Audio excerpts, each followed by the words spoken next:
Today I'm going from basic to beautiful with Heat Emboss Resist.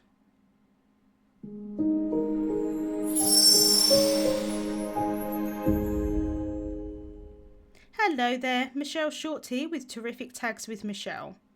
I'm here on the Altenew YouTube channel on the first and third Saturday of the month. So if you like my videos, I'd love for you to subscribe. So let's get started. This is the Mini Delight Light My Life set. I'm going to be using the beautiful floral bouquet from the stamp set.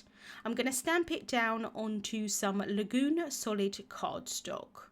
So just taking a piece of that cardstock out of the pack there, and I can place that down into the stamp wheel. And that sticky mat is going to hold it in place.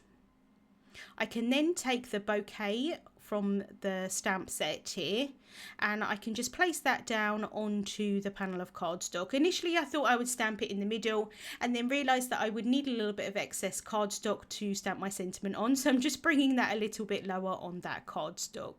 This is a really fun set. I really love that the die set that goes with it is a light bulb, so you can actually use that as a vase to add the flowers into. I think that's really fun. I have already made a card doing that, so for today I thought I would just use the flowers on their own, but they do work really well together. I have prepped my cardstock with an anti-static powder tool and just removed the excess powder with a brush. I can then bring back that top flip plate of the stamp wheel and ink up my stamp using clear embossing ink.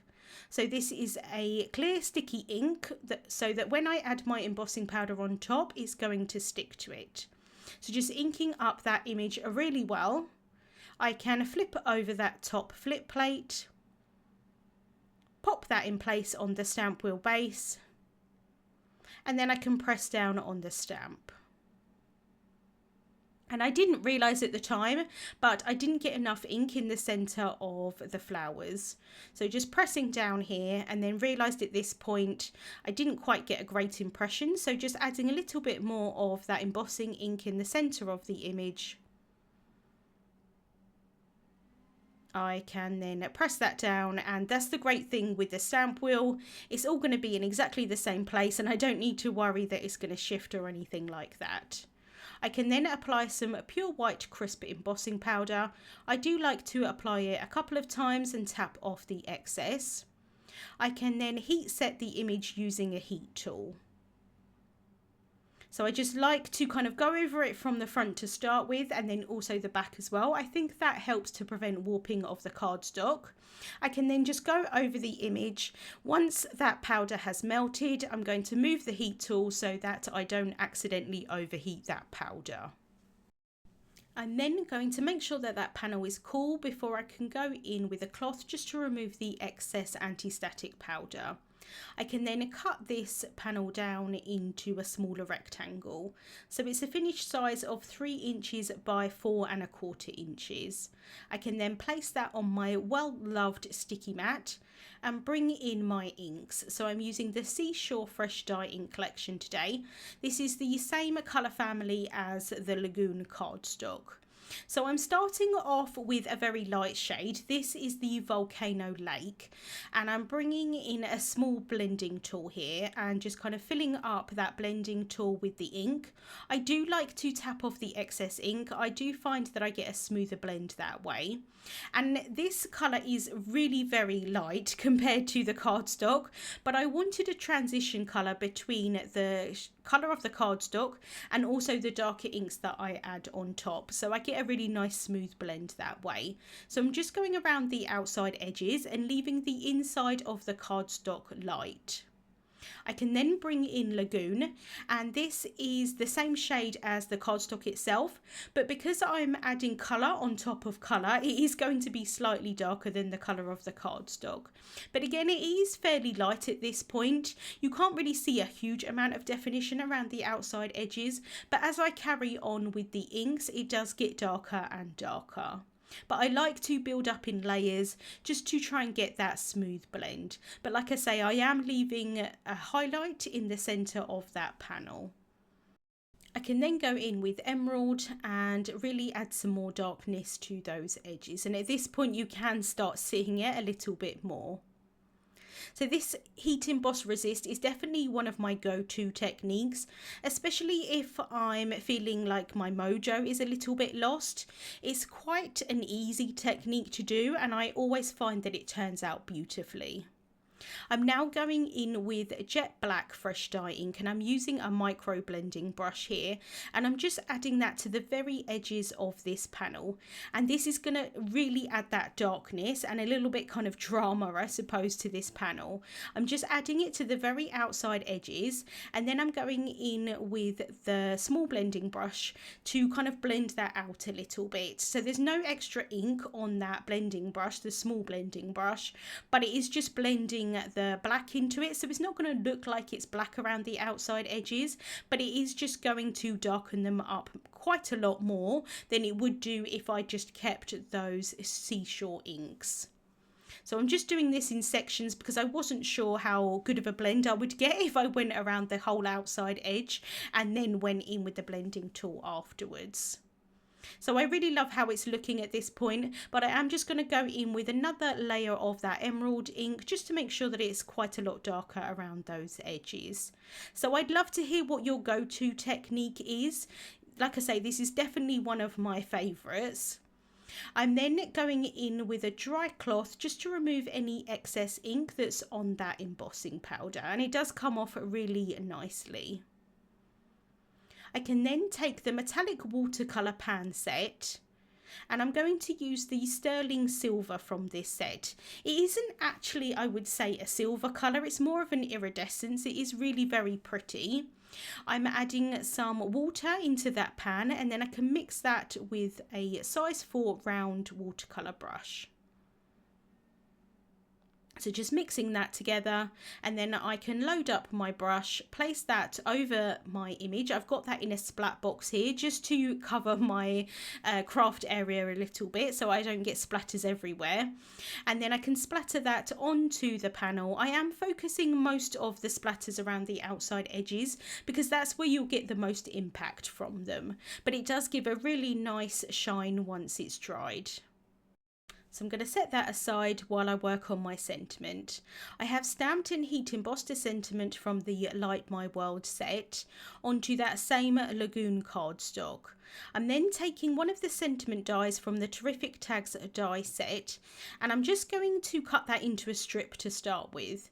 So you can see that it's got that kind of fishtail banner on the end, but what I'm going to do is I'm actually going to turn it over so that I cut the end into more of an arrow shape, and that's going to create my tag for my sentiment. So I'm just placing that over where I think I want it to end up cutting, and then I can just hold that in place on the back with some low tack tape. I've run that through my die cutting machine, and now I can just go in with my scissors and just neaten up those edges a little bit. So I'm starting to get kind of like a little tag for my sentiment. I'm then just going to cut off the excess on the other side using my mini guillotine. I then wanted to have this kind of blend in a little bit to my image panel, so I'm going to go in with the same ink. So this one is Lagoon here, and I'm using the micro blending brushes again, just adding a little bit of that ink around the outside edges. I'm then going in with the black tool, and so this is the one with the black ink on, and I'm not adding any excess ink onto this, it's just whatever's left on that brush. And then with the emerald ink, I'm just going to dab that around the outside edges, and you wouldn't think that this would make much of a difference, but it really did. It just kind of made that outside edge a lot darker and look very similar to the panel. And I'm just going to remove any excess ink from that sentiment with the cloth again. I can then take my panel here that's all nice and dry, and I'm adding some instant dimension foam tape onto the back. Because this cardstock is a little bit thinner than cardstock that I would usually use, I'm adding a lot of foam tape onto the back of this panel. If you wanted to, you can definitely stack this up with some cardstock if you wanted that dimension without the foam tape. I can then place that down onto an A2 size white card base. So that's a finished size of 4¼ inches by 5½ inches. I then wanted to add a little hole in the top of the tag. So I'm just taking a pokey tool or a piercing tool and just piercing a little hole in the top of that. That is going to get covered up, but I did just want it to be there. I then wanted to add this tag with a little bit of dimension, but I didn't want the same amount of dimension as the foam tape. So I'm taking some of the excess piece of the Lagoon cardstock that I did the die cutting with, and I can just add strips of that onto the back of this piece. I ended up adding 3 strips of that so that it was a little bit thicker than it would be if I didn't add anything, but like I say, it's still a lot thinner than adding the foam tape. I can then add some glue tape onto the back of that and then pop that down onto the card, and I wanted it to be at an angle so it kind of looked like the tag was wrapped around the stems of the flower. I'm then taking some metallic thread. This is the Silky Lilac shade, and although it has got a little bit of a lilac hue to it, it is more sort of on the silvery side, so I thought it would still work quite nicely. I'm just tying that in a bow to start with, and then I'm making it so that it's teeny tiny, and then once I'm happy with the size of that, I can cut down the tails of that bow with some scissors. So it did take me a little while just to get that bow exactly how I wanted it to be. I can then add a small dab of glue to where that hole is on the tag and then pop that thread on top. And I am pushing it into that hole a little bit so it looks like it's kind of coming out of the tag rather than it just being placed on top. So that is the card finished for today. A really basic technique, but I do think it adds quite a lot of impact on the card. Links to the products that I used will be listed in the description bar on YouTube and also over on the Altenew blog. Thank you so much for watching, and I hope you have a wonderful day.